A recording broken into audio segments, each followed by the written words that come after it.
Bismillahirrahmanirrahim. Assalamualaikum warahmatullahi wabarakatuh dan salam sejahtera kepada adik-adik semua. Okey, hari ini saya nak terangkan sedikit berkaitan tentang macam mana kita nak tulis technical paper dengan baik. Okey, technical paper ni sangat penting sebab pembaca luar, international, national semua akan tahu dan akan tahulah berkaitan tentang kita punya study yang kita dah buat. Okey. So, di dalam good journal yang bagus, dia ada beberapa kriteria. Yang pertama adalah title. Title tu kena cantik lah. Title kita tu nak pilih tu. Okey, lepas tu affiliation. Affiliation ni apa? Alamat kita kat mana. Bukan alamat rumah tetapi alamat UTHM lah. Nanti saya akan terangkan. Yang seterusnya abstract. Abstract ni dia adalah sesuatu yang kalau orang baca sekali lalu tu orang dah tahu dah apa pasal kita punya study. Okey, keywords. Keywords ni adalah biasanya maksimum 5 patah perkataan yang penting di dalam kita punya study. Okey, selepas itu adalah introduction. Introduction ni menceritakan tentang kita punya, sebelum kita buat kita punya study ni, kita kena bagi tahu dulu pada pembaca problem apa yang kita buat. Problem kita tu secara dalam paragraf lah cantiknya. Okey, problem kita, lepas tu dia akan terus narrow, terus fokus kepada objektif kita. Sebab dalam ni juga ada objektif kita. Okey, seterusnya eksperimen. Eksperimen tu maksudnya material dan metod yang kita gunakan sepanjang kita punya eksperimen. Seterusnya adalah result. Okey, result ni apakah keputusan adik? Bukan result semata-mata, kita kena elaborate dan pembaca bila baca, oh faham hasil kajian you all ni sebenarnya. Okey, seterusnya adalah conclusion. Conclusion ni macam satu perenggan dia sangat ringkas dan dia padat.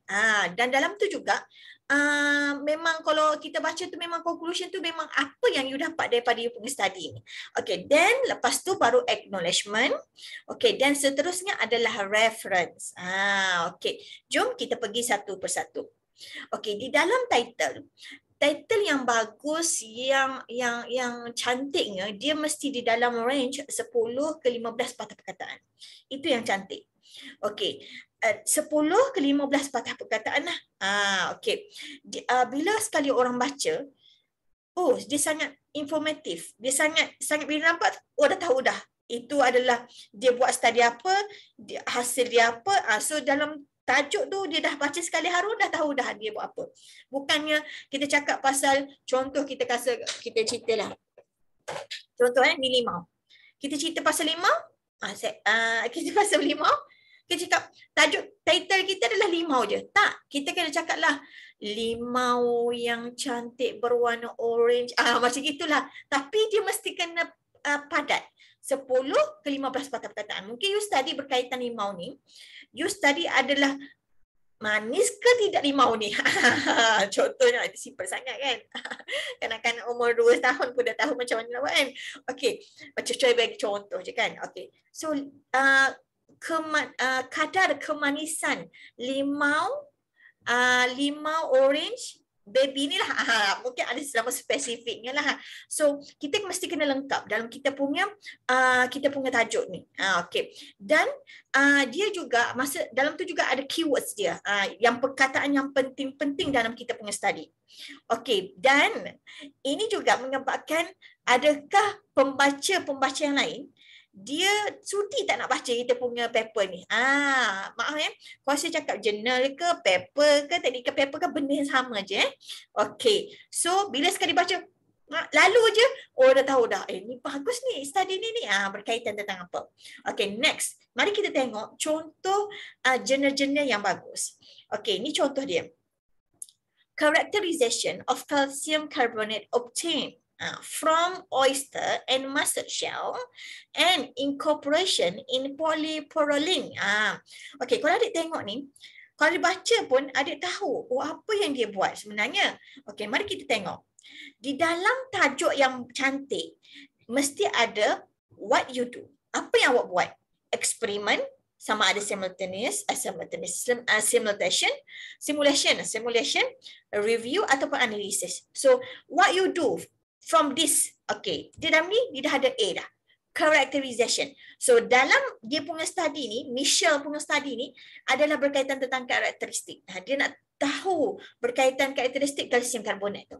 Okey, lepas tu dia dah cakap what to achieve. B, kalsium. Kalsium karbonat adalah dia punya objektif dia.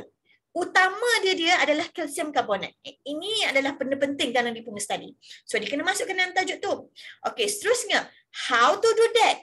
So how to do that? Dia akan gunakan daripada oyster dan juga mussel shell. Ini adalah kaedahnya. How to do that. So title yang bagus mesti ada 3 perkara. Yang pertama, characterization. Contoh, what you do. Simulation ke, eksperimen ke, apa-apa sajalah. Okey, yang seterusnya, what to achieve. Apa yang awak nak daripada kita punya study ni? Ni kalsium karbonat.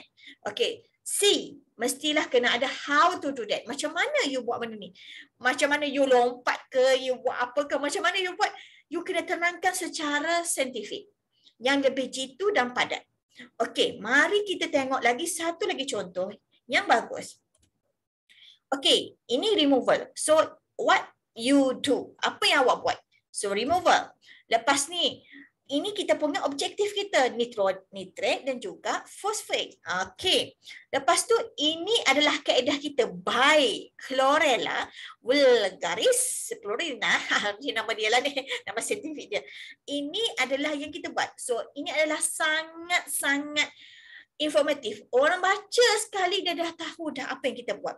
So, pastikan title yang adik pilih mestilah kena yang bila orang baca tu jelas.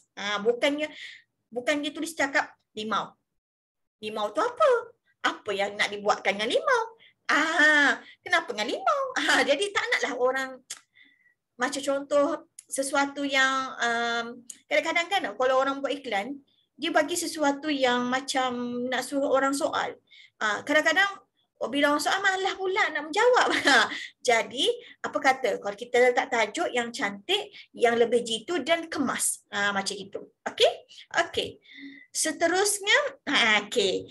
Adik-adik boleh download jurnal masing-masing dan boleh tentukan kat jurnal-jurnal yang adik-adik baca kan. Dalam title dia mesti ada what you do, what to achieve, what your target. What your objective? Objektif pandang sangat kan? Target lah, target. Okay, how to do that? Macam mana kita nak dapatkan bendanya? So mesti dalam title. Orang baca sekali harus dapat. Bukan sekadar limau saja. Okay? Okay. Jom kita pergi ke seterusnya. Affiliation. Affiliation ni adalah alamat lah, senang cerita alamat. Tetapi dia mesti konsisten dan senang dicari. Kenapa kita nak kena ada alamat ni? Alah, saya nak nulis je, saya tak suka orang tahu saya. Saya ni hamba orangnya. Bukan macam itu. Orang nak berkenalan. Macam contoh, bila kita menulis dan kita publish ke mana-mana proceeding, journal dan sebagainya, bila kita tulis, kita share our knowledge kepada orang ramai. Tak kegembira tu? So, kita kena letak alamat kita supaya ia lebih profesional. Okey, profesional macam mana? Satu, kita kena bertanggungjawab ke atas apa yang kita tulis. Itu satu. Yang kedua, kita boleh networking dengan international. Saya masa sepanjang saya menulis, ada beberapa daripada luar negara, daripada researcher daripada luar negara, email saya. Dia tanya, saya berminat untuk berkolaborasi dengan doktor, macam mana cara ni doktor buat ini. Dia share masalah dia dan saya juga share masalah saya, apa yang saya buat. Jadi saya rasa ia sangat sesuatu yang kita boleh networking. Ada kawan kat luar. Macam gitu. So, ini adalah good ethic lah. Okay. Affiliation adik-adik, kalau adik tengok dalam jurnal yang tadi, kalau adik tengok ni kan jurnal Michelle ni, okay, cuba tengok. A, yang kecil ni nampak tak? A yang kecil ni, yang kecil comel ni, yang ni A kecil, P pula ni star. Kenapa tu? Itu apa? Okay, A ni merujuk kepada ni. Ni alamat bagi Michelle ni. Palova pun daripada Institut Superior bla bla bla ni lah, Brazil. Okay. B ni pula adalah daripada Departamento. Ni lah. Ni mungkin daripada Brazil juga lah ni. Okay. Tapi adik-adik daripada UTHM. Okay. Daripada UTHM dan adik pula daripada Center for Diploma Study. So, adik-adik kena gunakan ini. Macam contohlah nama you Ahmad. Okey, Ahmad, contoh Ahmad Al-Babun. Kan contohlah nama bin apa kan. Okey, lepas tu masuklah adik punya affiliation. Inilah affiliation adik-adik semua. So affiliation you all adalah ini. So pastikan guna yang ini. Okey, copy paste je yang ni saya bagi ni. Copy. Okey. Okey. Ni. Okey, dia dah bagi tahu dah. Okey. So kita pergi ke abstract. Okey. Abstract pula. Abstract ni adalah sesuatu yang okey, contohlah kan. Dari mata turun ke hati kan. Wah, tengok tajuk tu, seronoknya nak baca, memang ada kaitan dengan studi aku ni. Okey. So, orang akan baca abstract. Abstract ni kita kena buat sesuatu yang berkaitan tentang artikel kita. Contoh kita cerita pasal limau. Limau lagi. Cerita pasal limau, tiba-tiba ke abstract you cerita pasal ayam, tak match. Okay, so kita kena ceritakan. Abstract ni mesti kena berkaitan tentang the article. Kalau limau lah dia. Okay. Dia mestilah simple, nice dan sweet. Sweet macam mana? Limau manis bukan. Dia tak ada kaitan dengan limau ni. Dia mestilah simple. Biasanya untuk abstract dia dalam 200 ke 300 patah perkataan saja. Macam kita menulis karangan kat SPM kan. Ia adalah sesuatu yang simple, nice and sweet. Dia manis. Bila orang baca tu, macam best dia punya study ni. Macam wow, bombastik dia punya study ni. Macam gitulah. So bila orang baca sekali haru tu, seronok lah, saya nak baca lagi lah, lanjut. Macam gitu. Lepas dia tengok tajuk, lepas tu dia tengok abstract. Bagus study orang ni. Macam gitu. So di dalam kita punya abstract mesti kena ada introduction. Dia kena ada objective. Dia kena ada scope ataupun methodology. Dia kena ada main result. Dia kena ada conclusion. Ingat, 5 perkara jangan dilupakan. Yang pertama, intro, objektif, scope ataupun method awak. Lepas tu main result adik-adik. Lepas tu conclusion. Conclusion ataupun boleh kita panggil sebagai contribution. Apa contribution your study ni kepada environment ke alam sekitar ke, ikutlah siapa yang pengguna kita. Dan di dalam abstract mesti ayat dia ada past tense lah. Benda yang lepas kita dapat. Dan tidak terlampau panjang sebab tu ada had limit. Kalau nak panjang-panjang pergi ke bawah iaitu intro, study method and research, study punya materi and method dan sebagainya. Okey. Mari kita pergi satu persatu. Di dalam abstract ni, yang pertama dia adalah introduction. Okey, introduction.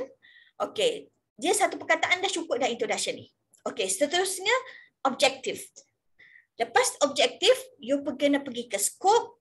Lepas tu main result. Okey, scope ni kena ada 3 patah, bukan patah perkataan tau. 3 statement. 3 statement. Okey, 3 statement tu panggil apa? 3 ayat lah. Senang bahasa Melayu. 3 ayat. Main result tu dalam 3 ayat, okey, cantik. Okey, conclusion cukup 1 saja. 1 cukup. Okey, so the total is 9 maximum of statement. Maksudnya kena 9 ayat dalam abstract ni. Dia punya patah perkataan dalam 200 ke 300 tu dah cun, cantik. Tak payah lebih-lebih, jangan lebih-lebih. Lebih-lebih nak cerita ke bawah. Iaitu intro dan sebagainya. So, ini adalah yang paling penting. Dan mesti kena padat dan kemas susunan dia tu. Jangan pula you cerita Marizat dulu, baru you cerita intro. Tak boleh. You kena one by one supaya benda tu sinkronis dan orang bila baca faham. Okay. B, C, D, E. Tengok ni. A, intro. Nanti kejap kita nak tengok. B, C, D, E. Okay. Jom, kita tengok contoh ini.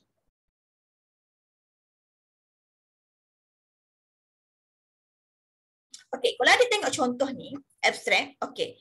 Dia cerita kat sini. Di dalam perenggan kan, absorption technique has been widely used for nitrogen bla bla bla. Okay, still the resistant bla bla bla bla. Dia cerita lagi. Okay, kalau contoh, di contoh, dia ada 2 statement bagi introduction. Okay, tak apa. Yang penting tak boleh lebih daripada, dia range 200 ke 300. Okey, dan tengok yang ketiga. In this study, the hybrid column raptor ini dah. Bila dah dikata in this study, itu adalah objektif. Senang je kalau kita baca. Ini adalah introduction. Dia dah ada baca. Okey, kalau kita tengok lagi, kalau ada in this study bermaksud ia adalah objektif. Okey. Lepas tu, ni baru terus. The data obtained. Itu dah method. Itu dah method dah. Dia menggunakan Langmuir dan juga Freundlich model dalam dia punya study. Okey, itu dah method dah.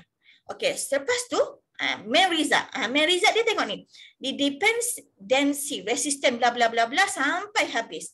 Ini adalah main result. Yang penting, result yang penting. Jangan ambil, kita banyak result. Tapi jangan ambil semua result tersebut. Ambil setakat sikit-sikit. Yang penting, kalau nak best nak baca, pergi ke bawah. Macam itulah cerita dia. Okey, lepas tu, baru ada conclusion. Nampak tak kat sini conclusion? The effect was bla bla bla. Dia cerita kenapa dapat result tu, verify apa, dia cerita pasal apa, bagusnya result ni untuk apa, contributionnya apa. So, semua ini lengkap dalam satu abstract. Dia sangat ringkas dan padat. Okey. Mari kita tengok lagi satu contoh. Okey, kalau ada tengok kat sini, ini mana introduction? Introduction confirm duduk atas punya. Ni ke atas dah. Ini ada introduction. Lepas tu, the addition, objective. Objektif dia adalah ni. The addition theorem was performed. Ini pun ayat dia cantik juga. Dia tak cerita in this study. Tapi dia cerita the addition. Untuk dia terus direct dia punya study dia. Okey, lepas tu, scope dan method. Scope dan method dia tu kat mana? Ni scope dia. Dia cycle 3 hours anaerobic dan bla bla bla bla. Ini apa yang dia buat. Method, macam mana cara dia buat. Okey. Lepas tu main result. Dalam main result, kita mengatakan result kita ni apa. Contoh kita dapat berapa removal kita. Okey tak? Contohlah kita buat WQI lah contohnya. Okey tak kualiti air kat situ? Dia kat kategori apa? Kelas ke berapa? Macam itulah contohnya. Okey. Lepas tu pergi conclusion. Conclusion kat mana? Biasa conclusion kat bawah je. Mudah sangat nak cari. Kat sini. So, apa kepentingan kita punya nak cari dan nak kena buat WQI yang susah-susah ni? Kenapa perlu benda tu? So, kalau adik tengok daripada jurnal-jurnal yang lepas, so you boleh tahu dah macam mana cara lenggok you nak buat you punya study. Kita bukan meniru. Kita refer dan kita cuba mengikut memek-memek dia. Bukan kita one by one tiru. Tak boleh. Okey. So, adik-adik boleh cari jurnal-jurnal. Dan adik boleh tentukan mana intro, mana problem statement dia, objektifnya berapa, methodnya apa, resultnya apa, conclusionnya apa. So, this is your task. Nak kena cari. Okey? Okey. Jom kita pergi ke keywords. Keywords ni adalah sesuatu yang penting. Biasanya berada di dalam kita punya title kita sendiri. Sebab bila kita letak title tu benda yang penting dalam kita punya study. Okay, so mesti kena maksimum 5 lah. Yang perkataan-perkataan yang selalu kita guna. Macam gitu. Okay, so kita pergi ke introduction. Okay, introduction ni ia adalah sesuatu yang berkaitan dengan topik kita. Macam contoh juga. Apa-apa yang kita buat, contohlah kita cerita pasal limau. Tajuknya limau, keberkesanan atau kemanisan limau dalam skala pH berapa semua kan. Kita kena cerita dalam introduction pun pasal tu juga limau. Jangan pula kita merabang-rabang koksih-koksih. Okay, janganlah kita bercerita pasal ayam, pasal ikan, tak ada kaitan pun dengan limau. Okey, so kita kena cerita. Tapi kalau ada kaitan dengan limau, ikan tu ada kaitan dengan limau, no problem. Silakan. Tapi kalau tak ada kaitan dengan limau, no, tak perlu. Okey, dan kita kena provide current of past problem.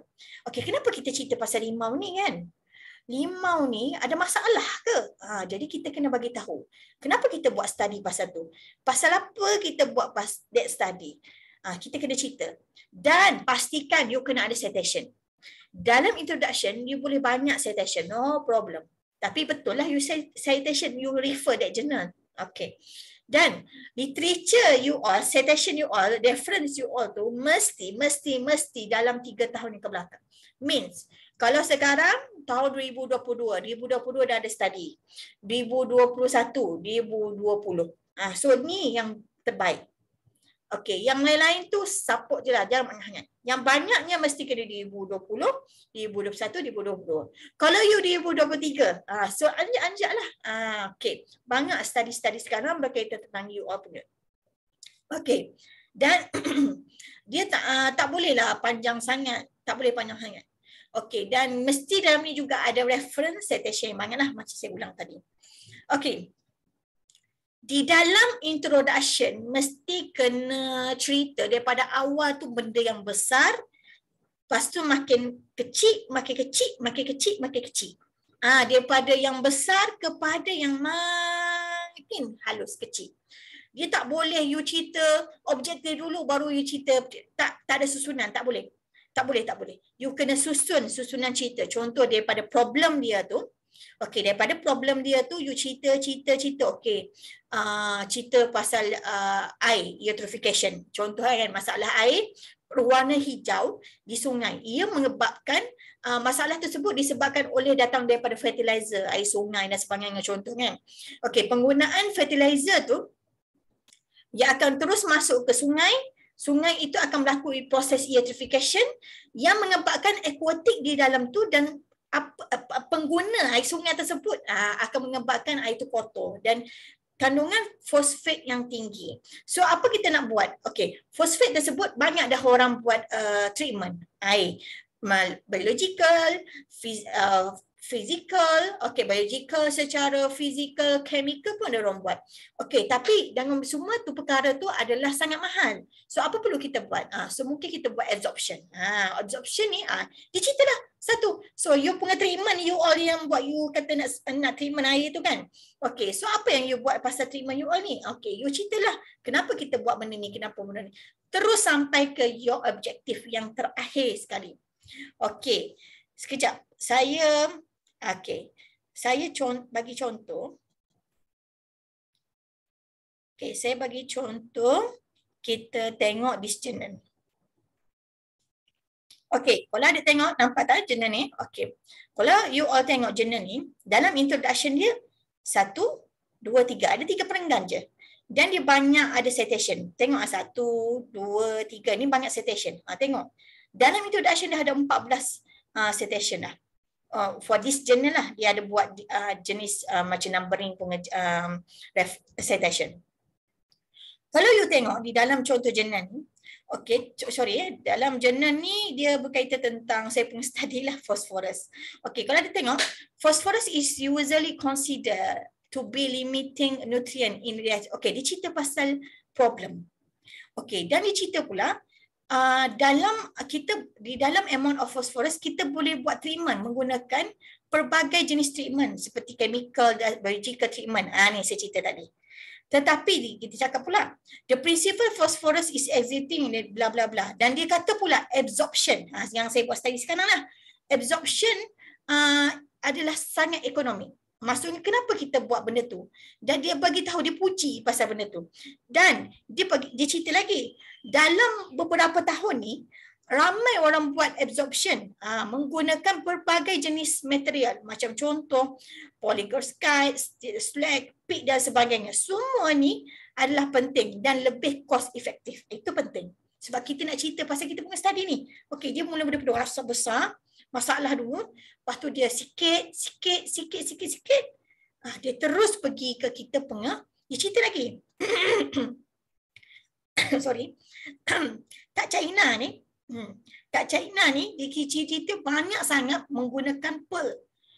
Pearl tu maksudnya dia oyster tu, dia ternak dan dia just ambil pearl, dan isinya saja, yang shell tu dia buang. Itu adalah masalah utama. Dan apa yang dia buat dalam study ni, dia ambil fresh water air. Ini dah start masuk objektif. Study dia ni pasal apa ni sebenarnya? So ini dah masuk objektif. Dia kata shell tersebut boleh removekan phosphorus. Dia kata macam tu.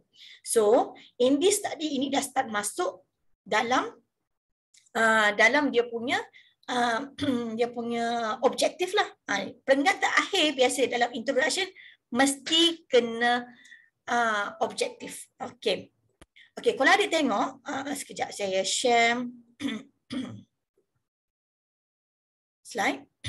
Okey, kalau adik tengok di dalam kita punya study ni, okey, wajib di dalam introduction, bahagian akhir, perenggan terakhir sekali mesti kena cerita berkaitan tentang objektif.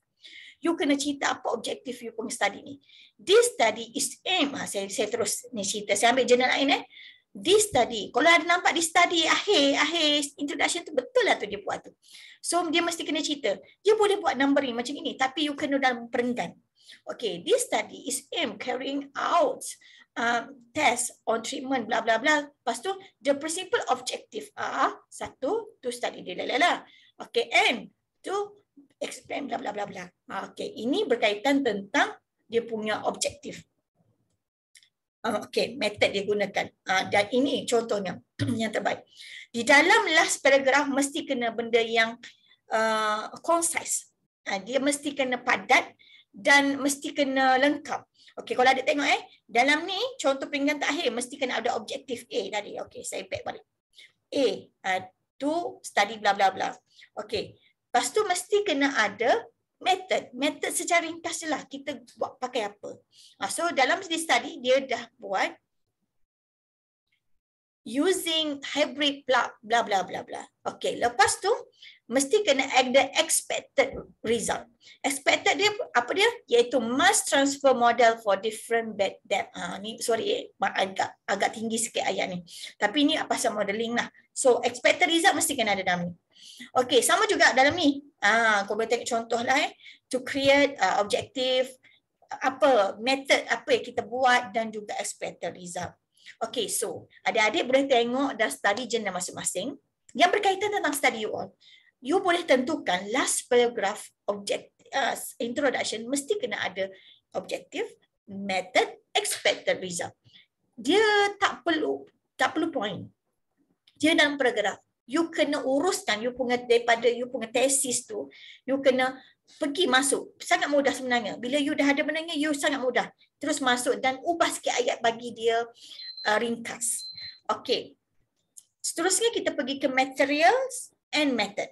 Material and method ni adalah sangat penting. Sebab contoh orang suka you punya study. Okey, sekejap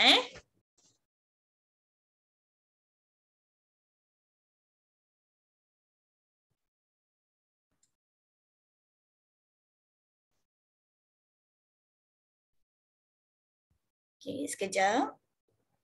Okey. Dalam material and method ni mesti dia kena sesuatu yang bila orang baca, orang berminat dan orang nak tahu macam mana cara kita nak buat. Okey. Dalam material method mesti kena provide information dan yang eksperimental dan juga simulation. Dia mesti mengandungi major instrumentation lah. Maksud sangat penting dalam kita punya study. Boleh masukkan software atau kod di dalam you punya study dan kita boleh masukkan gambar yang menggambarkan you all punya study. Okey. Contoh ini. Kalau ikutkan gambarnya lebih jelas tapi saya just crop ambil gambar. Nampak dia macam blur-blur sikit. Gambar ni bagus. Dia ceritakan air masuk, air keluar, macam mana perjalanan air tersebut. Dia menggunakan apa, macam mana bentuk dia punya kolomnya. So ini semua berkaitan tentang his study. Okey, ni pula juga cantik. Ini lagi cantik. Okey, kalau dia tengok kat sini, dia ceritakan, daripada tangki, bawa sini, ni bentuknya prestative form. Dia terangkan satu persatu. Dan dalam masa yang sama, dia juga ceritakan lebih lanjut berapa saiz equalization tank ni. Okey, 200. Wow, banyak ni. Okey, ni reaktor ni berapa liter dan sebagainya. Semua ini lengkap. So, adik punya dalam technical paper atau jurnal ni mesti kena lengkap dan padat. Jangan you bagi gambar satu gambar limau tanpa ada apa-apa ayat title ke, tak boleh. Orang tak tahu. Walaupun orang tahu sebenarnya itu limau, tapi apa nak cerita pasal limau ni, cerita pasal apa, biar lengkap lah. Ni kulit, ini dia punya kekotoran ke, ini dia punya pigment dia ke, lebih lanjut. Mesti kena lengkap. Okey, ini juga contoh yang baik. Dalam ni mesti kena ada flowchart. Ini flowchart yang cantik lah ni. Nampak tak jelas? Mula-mula ni, okey, lengkap nampak, kita nampak, wow, very, very professional. Macam gitu. Okey, mari kita tengok pula. Di dalam method and method juga, kita boleh masukkan equation. Apa yang kita guna dalam equation kita punya study? So, kita boleh masukkan equation kita. Pastikan ikut macam mana format yang kita nak tulis lah. Macam contoh, kalau pelajar diploma ni, kita menggunakan template MARI. Bunga proceeding. So kita kena buat macam inilah. Okay. So ini adalah cara kod. Tapi ini lain lah. Ini jurnal lain Sorry. Bukan jurnal mengikut mari. Okay. Lepas tu kita kena ceritakan berkaitan tentang result dan discussion. Okay. Result dan discussion ni biasanya address major finding. Kan tadi pada dalam kita punya abstract tadi kita ceritakan main result. Tetapi dalam result discussion ni kita kena buat major. Apa yang awak dapat ni sebenarnya cantik dapat result ni. Terangkan pasal result adik-adik. Dia adalah mesti critical dan informative. You boleh buat citation dan compare dengan study-study yang lain. No problem. Tetapi awak semua tak boleh kritik that journal. Macam contoh, ada orang buat berkaitan tentang limau. Lagi sekali. Si Zimbabwe punya orang. Zimbabwe punya orang, dia pun cerita pasal limau juga. Tapi kita tak boleh cakap limau Zimbabwe tu tak sedap daripada kita Malaysia. Tak boleh macam tu. Kita jangan kritik macam tu sebab kita nak menghormati setiap study yang orang dah buat. Kita ni bila menulis, jangan kodem-kodem. Tak boleh kritik-kritik orang. Nak kritik secara berilmiah tetapi kena ada caranya. Kata the comparison from this, okay, disebabkan apa kita ni manis? Sebabkan kita ni di khatulistiwa. Mungkin Zimbabwe tu kat kawasan lain tak sama macam kita punya manis dia. Manis dia mungkin manis-manis masam ke, tapi kita manisnya masin ke, tak pasti. So kita kena bila ada comparison tu kita kena sesuatu yang jangan kritik. Jangan kritik orang tu teruk sangat. Tak. Study semua betul. Tetapi kita kena buat yang terbaik lah. Okey, secara profesional. Okey, dan kita boleh tunjukkan gambar, figure, table, UR semua. Tetapi dalam professional graph. Macam mana professional graph ni? Okey, sebelum tu kita pergi dulu tengok. Di dalam kita punya result and discussion ni mesti kena ada what. Apa result UR ni? Pasal apa figure ni? Pasal apa table ni? Pasal apa dia warna ni, warna tu, warna tu? Okay. What? 50% dalam tu. Why? Kenapa jadi macam gitu? Kenapa air tu kotor? Sebab apa? Datang main mana tu? Tu 30%. Who? Siapa yang buat benda tu? Kenapa jadi macam tu? Siapa yang buang sampah merata tempat? Siapa menyebabkan air tu kotor? Itu 20%. Bila kita masukkan sesuatu tu, pasti kena ada bukti. Jangan kita main hentam je. Tak boleh. Kita cakap, air tu kotor sebab ada kilang ayam kat situ. Okey, ada kilang ayam. Betul ke ada kilang ayam? Kat mana kilang ayamnya? Betul ke air keluar kat situ? Jangan sekali fitnah. Okey, buat dengan baik biar ada fakta lah. Okey. Okey, tadi saya cakap berkaitan tentang professional look. Okey, kalau adik tengok this artikel, saya ambil daripada artikel yang cantik juga ni. Dia masukkan artikel ni cantik. Tengok tak adik? Okey, kalau you all tengok ni untuk this graph nampak tak? Yang ni biru, merah, hitam. Kalau you all tengok, kenapa perlu buat lagi simbol-simbol ni? Ni bentuk triangle, ni bentuk 4 segi square, ni adalah circle, bulat.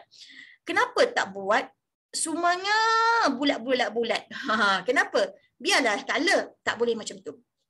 Cuba ingat bila kita ada dalam satu paragraf, dalam satu figure, ada banyak data-data. Pastikan you kena buat simbol yang berbeza. Kenapa?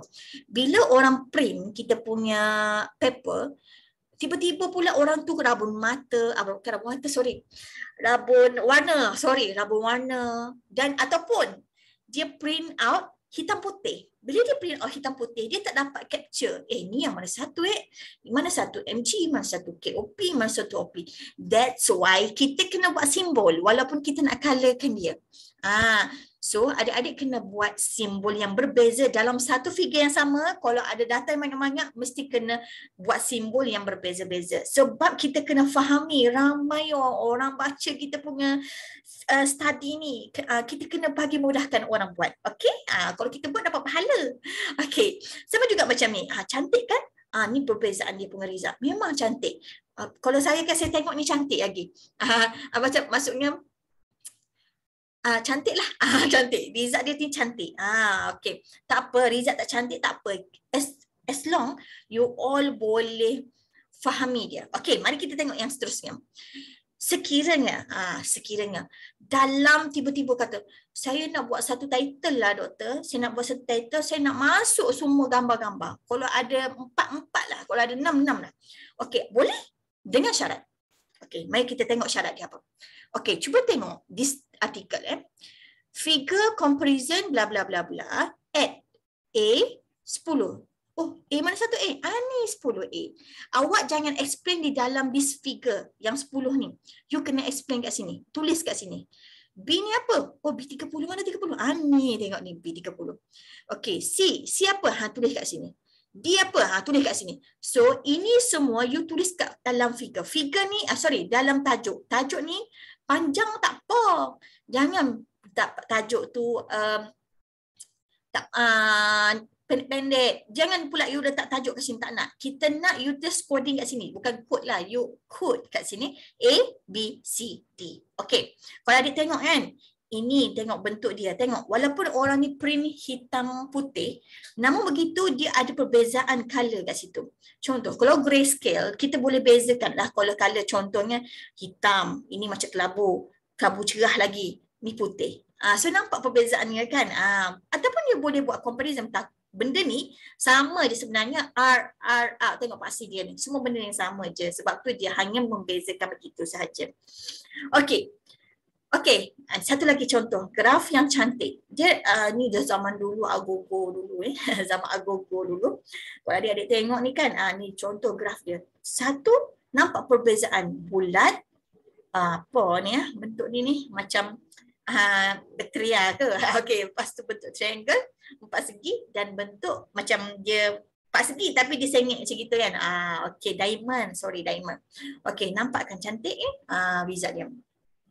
Okey, kita pergi ke conclusion. Habis dah kita ni. Okey, dalam conclusion mesti kena tunjukkan apa objektif you all. Maksudnya nak menceritakanlah objektif daripada you punya study tu. Kita nak cerita balik. Sebab apa? Kita nak reminder balik apa kita buat pompang-pompang tu.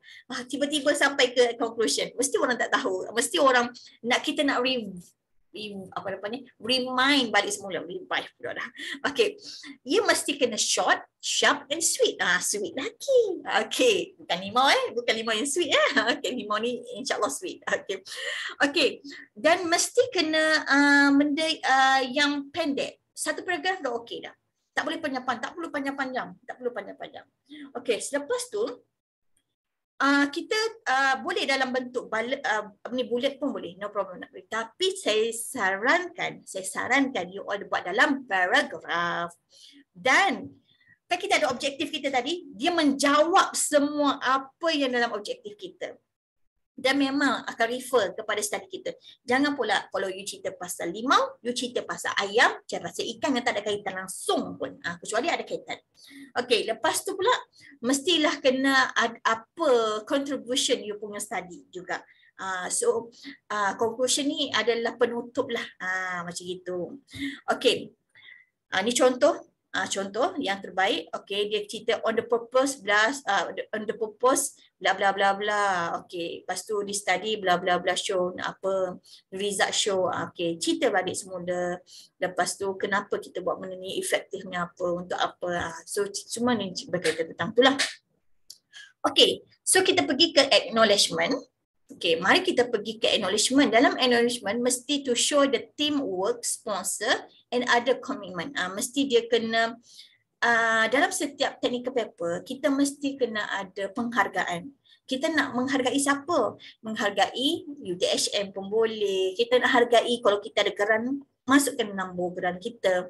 Untuk apa? Kita sangat pendek lah, janganlah panjang. Kan macam tesis panjang tak apa, tapi kalau dalam technical paper ni kita perlu pendek-pendek je. Macam contoh yang ni, mari kita tengok. Okay, this research was supported by bla bla bla bla bla. Geran apa ni? Kalau contoh yang ada geran, ataupun the author would also like to. Ni contoh kalau you ada nak terima kasih, ataupun terus tak ada benda ni, you terus Center for Diploma Study UTHM for its support. Tu je lah, simple. Penting mesti kena ada. Okay, ni contoh lah kalau nak cari jurnal-jurnal yang terbaik ya. Okay, nak cari jurnal-jurnal terbaik boleh pergi ke Science Direct. Okay, masukkan you all pun kat sini, terus volume berapa dan sebagainya, Science Direct. Okay, saya sarankan you all masuk melalui proxy UTHM. Okay, nanti saya akan tunjuk dalam video UTHM video yang lain macam mana nak cari jurnal yang terbaik. Ini contohnya lah. So kalau you minat tentang phosphorus. Kalau you minat berkaitan tentang water quality index pun boleh, masukkan saja. Dia akan keluar banyak. So you boleh download kalau menggunakan UTHM punya proxy itulah. Kita kena gunakanlah sehabis baik yang UTHM telah berikan kepada adik-adik semua. Ni macam mana kalau you kata nak 3 tahun ke belakang. So klik dia akan keluar 3 tahun yang ke belakang saja.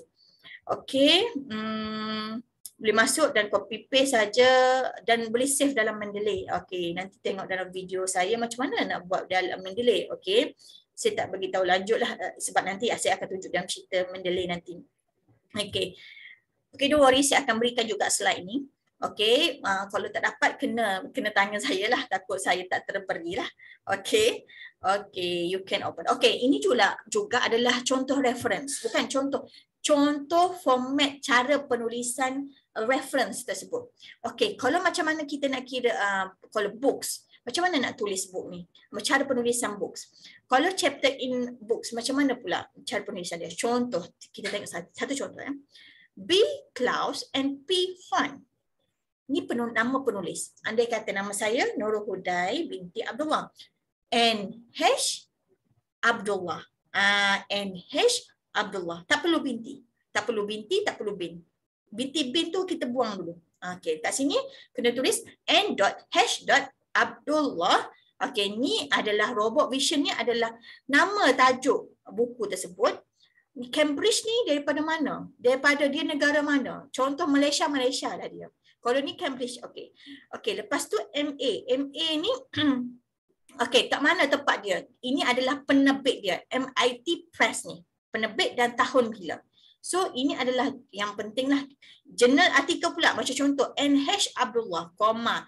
Ini adalah tajuk dia punya artikel tersebut. Okey, kena ada koma, lepas tu kena ada apostrophe. IEE ni adalah nama jurnal tersebut, volume berapa, muka surat berapa, PP ni muka surat. Tahun bila? Bulan berapa, tahun bila. Ini cara penulisan. Kalau pula artikel tu ada DOI. DOI itu adalah ada nombor DOI. Kalau adik perasan tengok artikel ada DOI dia. Okey. Kalau tak ada DOI, so masukkan seperti atas ni. Kalau ada DOI, masukkan atas ni. Okey, macam contoh ni kan. T. Branch Wheeler.